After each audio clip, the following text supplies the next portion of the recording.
കേരളത്തിലെ CPM-ൽ അടിമുടി മാറ്റങ്ങൾ വരുത്തണമെന്ന CPM കേന്ദ്ര നേതൃത്വം. നേതാക്കളുടെ ശൈലിയടക്കം ചോദ്യം ചെയ്യപ്പെടുന്ന സാഹചര്യത്തിലാണ് തിരുത്തൽ നടപടി. തദ്ദേശ തെരഞ്ഞെടുപ്പിന് ശേഷമുള്ള തിരുത്തൽ നടപടികൾ ഫലം കണ്ടില്ലെന്നും കേന്ദ്ര നേതൃത്വം വിലയിരുത്തുന്നു. CPIM കേന്ദ്ര കമ്മിറ്റിയിൽ നടന്ന തെരഞ്ഞെടുപ്പ് അവലോകന റിപ്പോർട്ടിന്മേലുള്ള ചർച്ചകളിൽ നിന്നും ഒന്നുറപ്പാണ്: കേരളത്തിലെ പാർട്ടി പ്രവർത്തനത്തിൽ തിരുത്തൽ വരുമെന്നത്. തിരുത്തൽ അനിവാര്യമെന്ന വികാരമാണ് കേന്ദ്ര നേതൃത്വം പങ്കുവയ്ക്കുന്നത്.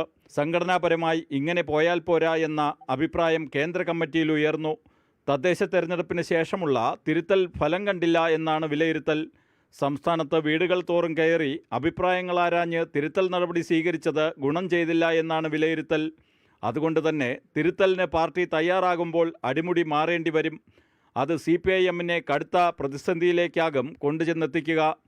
നേതാക്കളുടെ ശൈലിയടക്കം ചോദ്യം ചെയ്യപ്പെടുന്ന സാഹചര്യമാണെന്ന് മനസ്സിലാക്കിയാണ് കേന്ദ്ര നേതൃത്വം തിരുത്തലിന് തയ്യാറെടുക്കുന്നത്. എന്നാൽ ഈ തിരുത്തൽ എങ്ങനെ പ്രായോഗികമാക്കുമെന്നതിൽ കേന്ദ്ര നേതൃത്വത്തിന് വ്യക്തതയില്ല.